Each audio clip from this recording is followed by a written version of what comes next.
सारे हिंदुस्तान में हम करेंगे। आज ही उन्होंने कहा, उसका नोटिफिकेशन आया। तो गरीबों को खत्म करना चाहते हैं। ये तो पहले तो बैकवर्ड क्लास, शेड्यूल कास्ट और महिलाओं को वोटिंग पावर देने के लिए आरएसएस, बीजेपी, हिंदू महासभा तैयार नहीं थी। एसआईआर पर विपक्ष ने संसद को ब्लॉक कर रखा है। इस बीच ईसीआई ने इसे देश भर में कराने की तैयारी कर ली है और इस तरह बिहार का बवाल अब विपक्ष की नजर में देश का सवाल बन गया है। नमस्कार, आप देख रहे हैं प्रश्नकाल। आपके साथ मैं हूं स्वप्निल। एसआईआर है क्या? सिंपल शब्दों में समझिए, सिर्फ वोटर्स का वेरिफिकेशन है। कम से कम एक कागज पहचान से जुड़ा दिखाना होगा। लॉजिकली बढ़िया बात है, पर जरूरत क्यों? इसके पीछे सियासी साजिश समझाने की कोशिश है विपक्ष की। हालांकि यह भी नहीं नकारा जा सकता कि पेपर दिखाने वाली कवायद इतनी आसान है नहीं, लेकिन क्या सचमुच इससे डरे विपक्ष को देख देश को डरना चाहिए? आज इसी पर चर्चा करेंगे। मेरे साथ जो गेस्ट जुड़ रहे हैं आपको इंट्रोड्यूस करवा देता हूं। बीजेपी प्रवक्ता शैलेश कौशिक मेरे साथ हैं, कांग्रेस प्रवक्ता प्रतीक सिंह मेरे साथ जुड़ रहे हैं और कमल कुमार टाक जी स्टेट कन्वीनर हैं राजस्थान इलेक्शन वॉच के। आप सभी का स्वागत है समाचार प्लस पर। मैं शुरुआत प्रतीक भाई आपसे करना चाहता हूं और मैं समझना चाहता हूं, जैसे इलेक्शन कमीशन ने बताया बिहार में कि 20 लाख लोग ऐसे मिले जो अब हमारे बीच नहीं हैं। 28 लाख लोग ऐसे हैं जो परमानेंटली माइग्रेट कर चुके हैं, मतलब पलायन कर चुके हैं, जा चुके हैं इस जगह से। 7 लाख ऐसे लोग हैं जो एक से ज़्यादा जगहों पर एनरोल हुए हैं। अगर इस तरह की चीज़ें सामने आएंगी तो इससे तो पारदर्शिता बढ़ेगी ना, इससे तो सुधार होगा। फिर एसआईआर से डरें क्यों? स्वप्निल भाई, इससे पहले जो एसआईआर की गई थी वो 2003 में की गई थी। 2003 के बाद में आज तक कोई एसआईआर जैसा कोई काम नहीं हुआ। रिवीजन जरूर ये करते रहते हैं, लेकिन कोई एसआईआर जैसी जो सघन प्रक्रिया है वो अपनाई नहीं गई। और 2003 के बाद से लेकर के, क्योंकि अभी बिहार में हो रही है तो मैं बिहार को मूल रूप से उसी की बात करता हूँ कि सिर्फ बिहार के अंदर 5 बार तो विधानसभा के चुनाव हो चुके हैं और 5 बार लोकसभा के चुनाव हो चुके हैं। तो वो जो वोटर जिनसे मांगा जा रहा है कि आप ये प्रूफ दीजिए कि आप वोटर यहाँ के हैं या नहीं है, वो वोटर 10 बार वोट दे चुके हैं। और उसके बाद में लेटेस्ट 2024 के लोकसभा के चुनाव के अंदर भी वोट दिया है। अब ये कह रहे हैं कि हमने ये इतने मरे हुए मिल गए, इतने उधर चले गए। आपको मैं बता दूं कि जो 3 करोड़ लोग, सरकारी आंकड़े के हिसाब से 3 करोड़ लोग जो हैं वो हर साल विस्थापित होते हैं मजदूरी करने के लिए, बिहार से दूसरे प्रदेशों में जाते हैं। तो वो जो कह रहे हैं कि दूसरी जगह शिफ्ट हो गए, कि क्या वो वाकई में शिफ्ट हो गए? क्या वो मजदूरी करने के लिए गए? 2 सेकंड। वो ये कह रहे हैं कि 28 लाख लोग परमानेंटली माइग्रेट हो गए, जो कि क्वाइट पॉसिबल है। उसका मेरी बात सुनिए ना, आज तक फॉर्म लेने की अंतिम तिथि थी, तो अभी तक तो वेरिफिकेशन का काम शुरू नहीं हुआ है। अभी तो ये हुआ है कि आपने फॉर्म जमा करें। आज तक तो यही था ना, फॉर्म जमा करने की आज अंतिम तिथि है। तो आज ही इसके कंक्लूजन पर कैसे आ गया चुनाव आयोग कि 28 लाख लोग माइग्रेट कर गए? नहीं, अब तक के आंकड़ों के हिसाब से जो चीजें सामने आई वो बताया है फाइनल, और उन्होंने ये बोला भी है कि फाइनल तो हम आगे बताएंगे। लेकिन प्रतीक भाई, एक सवाल और मैं आपसे ले लूं, एक सवाल और आपसे ले लूं। मेरा सवाल यह है कि इन्हीं सब आंकड़ों के बीच में तो कहीं वो पॉसिबिलिटी है ना जिसका रोना आप लोग रोते हैं। कहने का मतलब कि वोट चोरी हो रहा है, बढ़कर वोटिंग हो रही है, ऐसा हो रहा है, वैसा हो रहा है। अगर ये सारी चीजें सामने आएंगी तो वो तो कर्व हो जाएगा।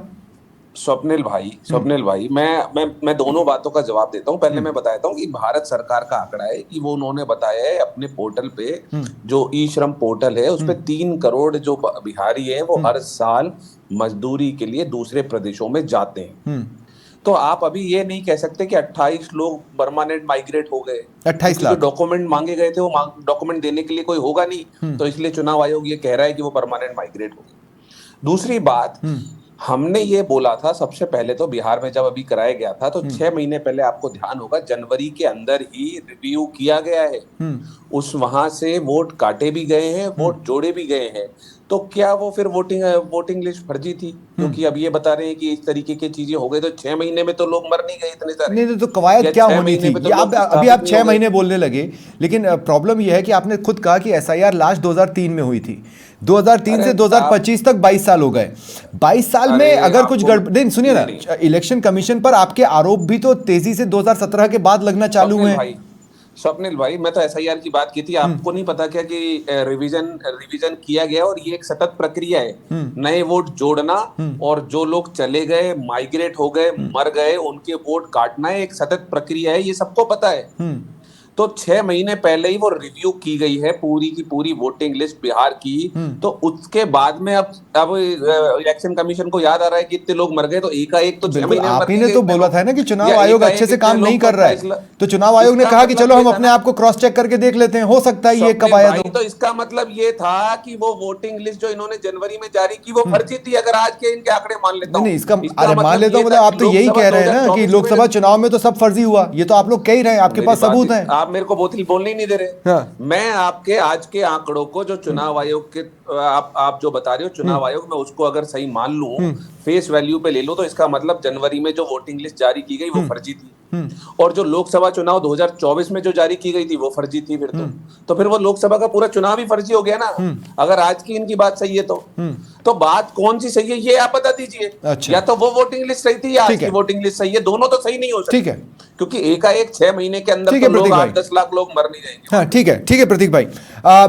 मेरा सवाल अब शैलेश कौशिक जी आपसे है। शैलेश भाई देखिए, मैं भी एक बात समझना चाहता हूँ, मुझे भी मतलब अभी बिहार में ये जो कुछ भी एसआईआर जो हो रही है, मेरे कई सारे फ्रेंड्स हैं जर्नलिज्म में होने की वजह से, वहाँ पर उनकी कई सारी प्रिंट में रिपोर्ट्स हैं।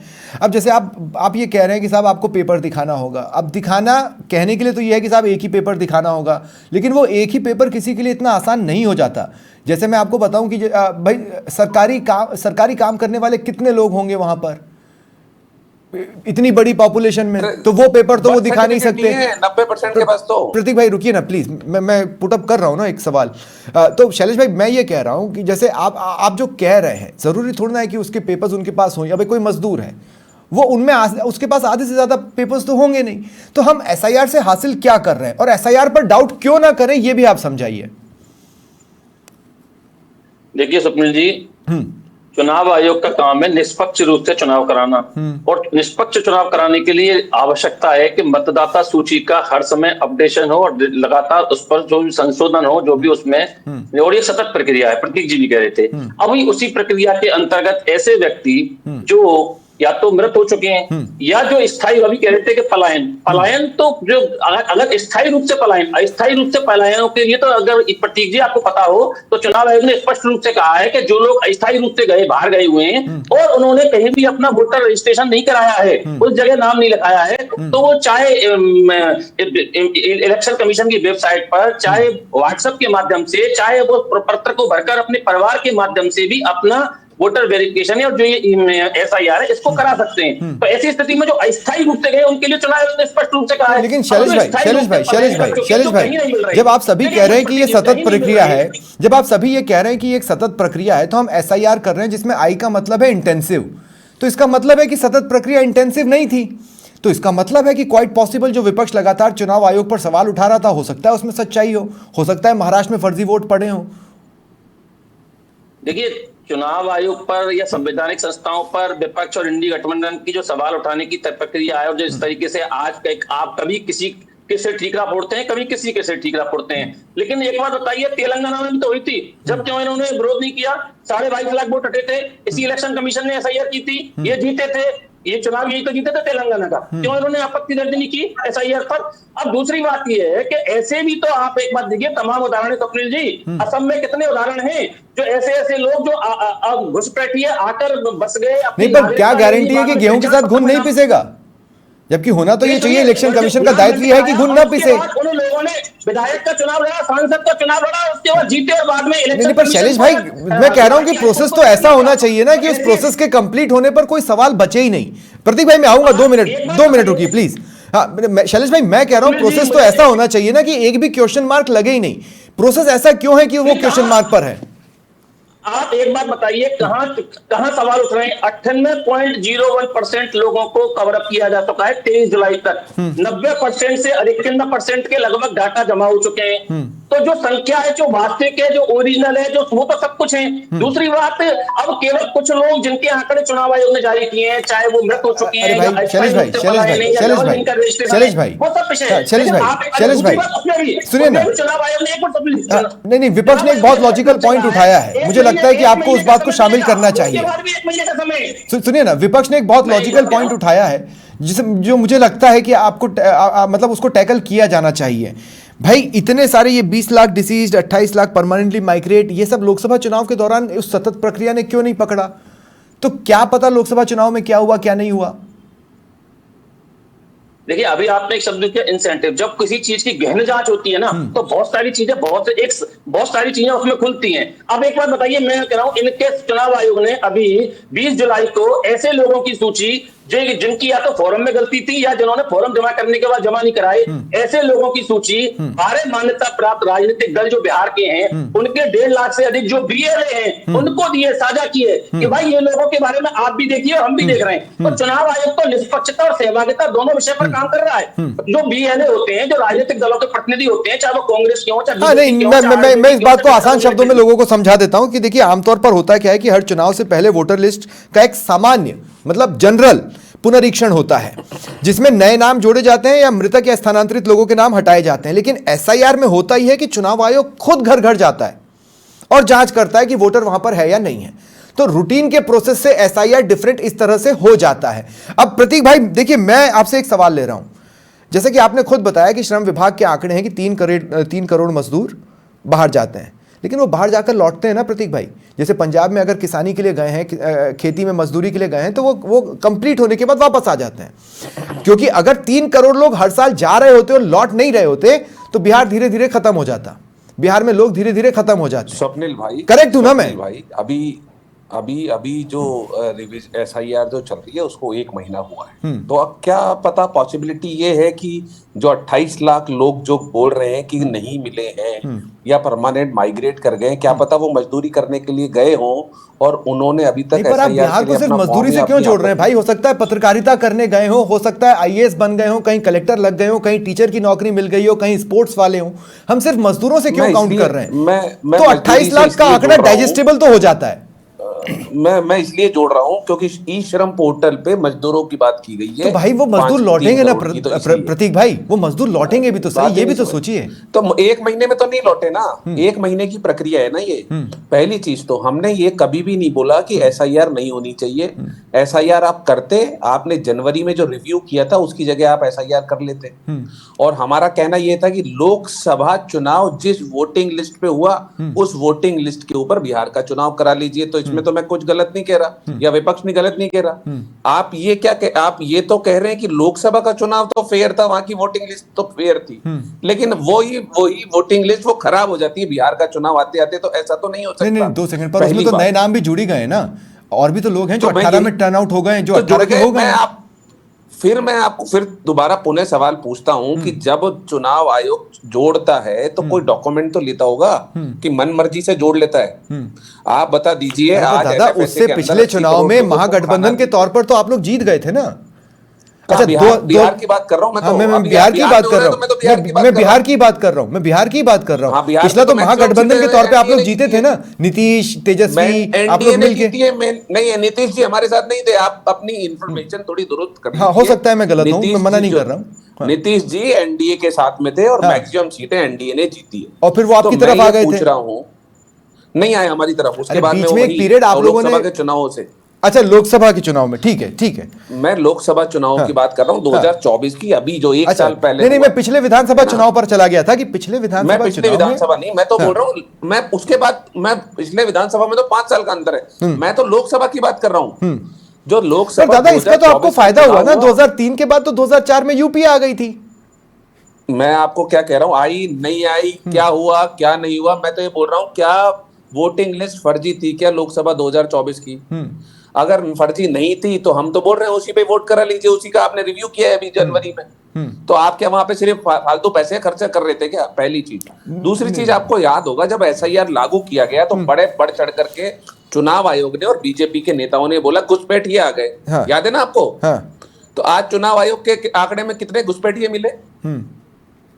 कितने? अभी भी ये मैं बता देता बात कर हूं, रहे मैं बता देता हूं, अब तक के आंकड़ों में 1 लाख लोग अनट्रेसेबल हैं, अनट्रेसेबल, जिनको ट्रेस नहीं किया जा चुका है। मैं तो घुसपैठियों की बात कर रहा हूं। जो तो भाई उसमें से कौन क्या है किसको पता, वो तो अनट्रेसेबल है ना।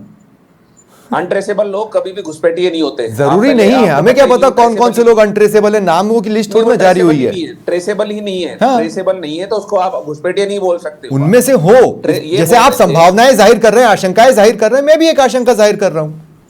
मैं तो ये कह रहा हूं, चलिए आपकी फेस वैल्यू पे भी चला जाता हूं, 1 लाख लोग अनट्रेसेबल हैं, तो वो 1 लाख लोग 11 साल से तो मोदी जी की सरकार है देश के अंदर, और क्या कहते हैं 20 साल से एनडीए की सरकार है बिहार के अंदर, तो फिर वो बाहर क्यों नहीं निकाले गए? चलिए आप ही की बात पे आ जाता हूँ। ठीक है, ठीक है। फिर वो कर क्या रहे थे? हाँ। और उन्होंने वोट क्यों दे दिए लोकसभा 2024 में?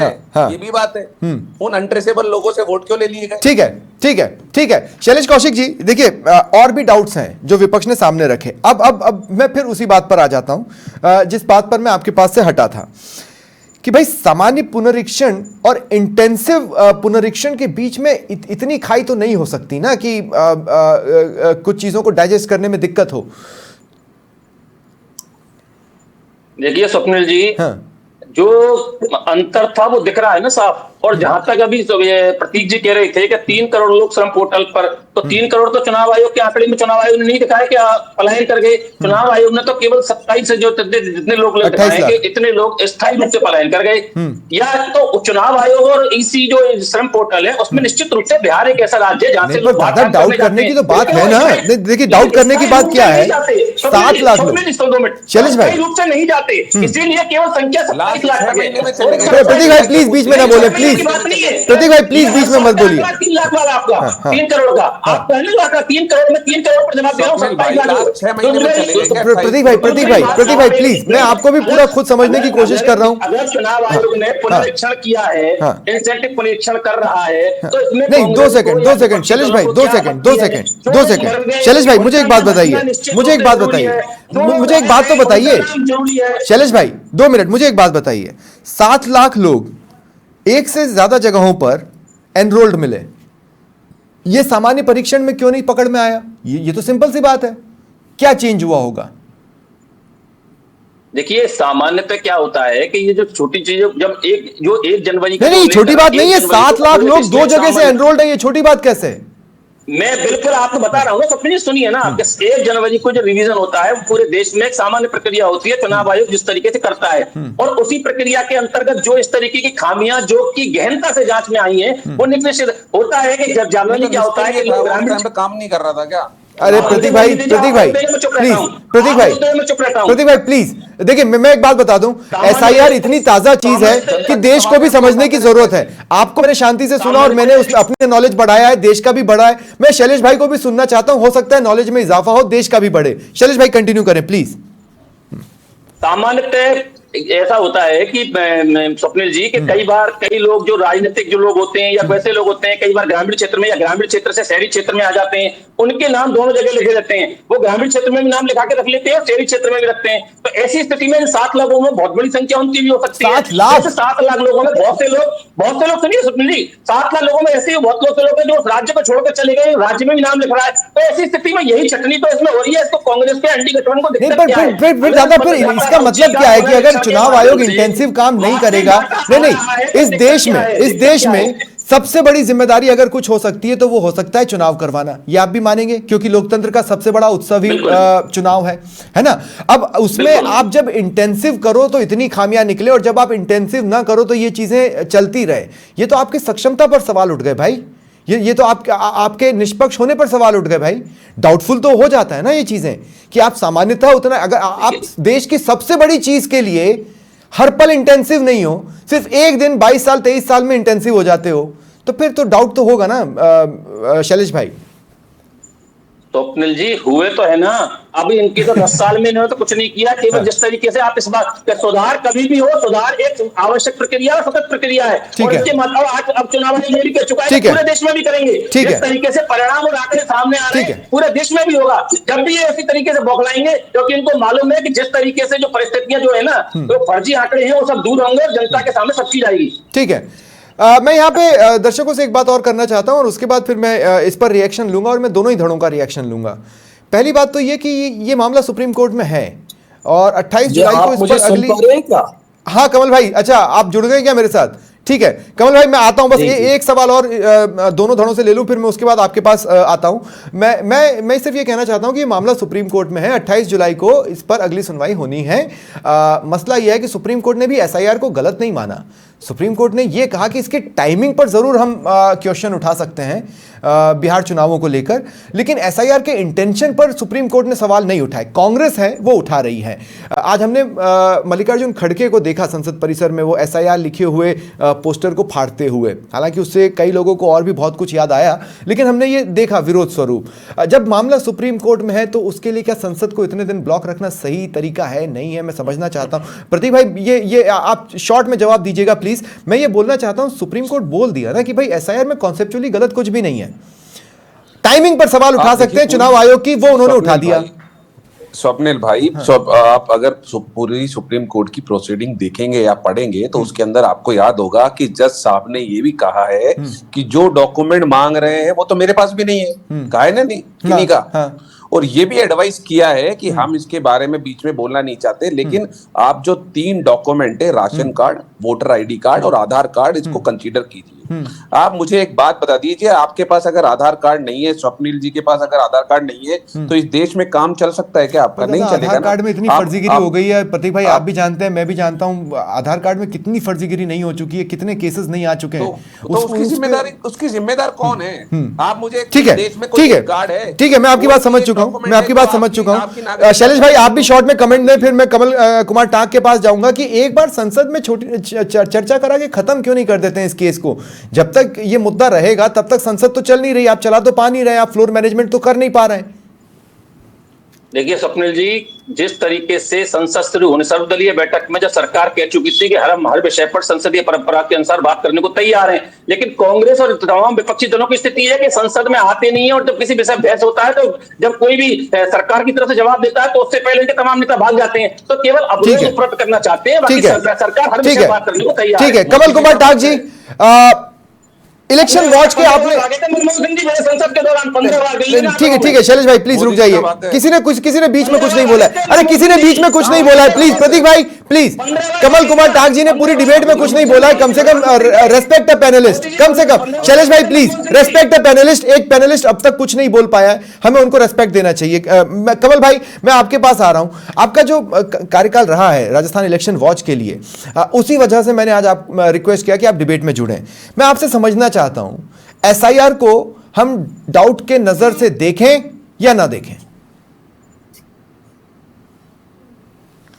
देखिए वो जो प्रक्रिया है उस प्रक्रिया के अंदर तो चलना पड़ेगा। ये बात जरूर है कि प्रक्रिया की व्यवस्था कैसे हो और प्रक्रिया की व्यवस्था न्यायप्रिय हो और सहभागिता से हो, इस चीज को सुनिश्चित करने के लिए नो डाउट हमें किसी न किसी को एक तरीके से जज की भूमिका में आना पड़ेगा। ठीक है, अभी अगर आप ये कहेंगे कि हम लड़ेंगे वो लड़ेंगे तो ये तो फिर एक राजनीतिक दांवपेच है।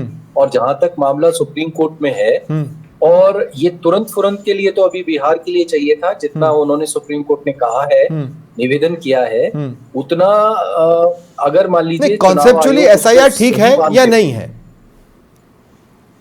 हाँ वो तो देखिए, वो तो कॉन्स्टिट्यूशनल राइट है इलेक्शन कमीशन का, तो उसको डिनाई नहीं कर सकते।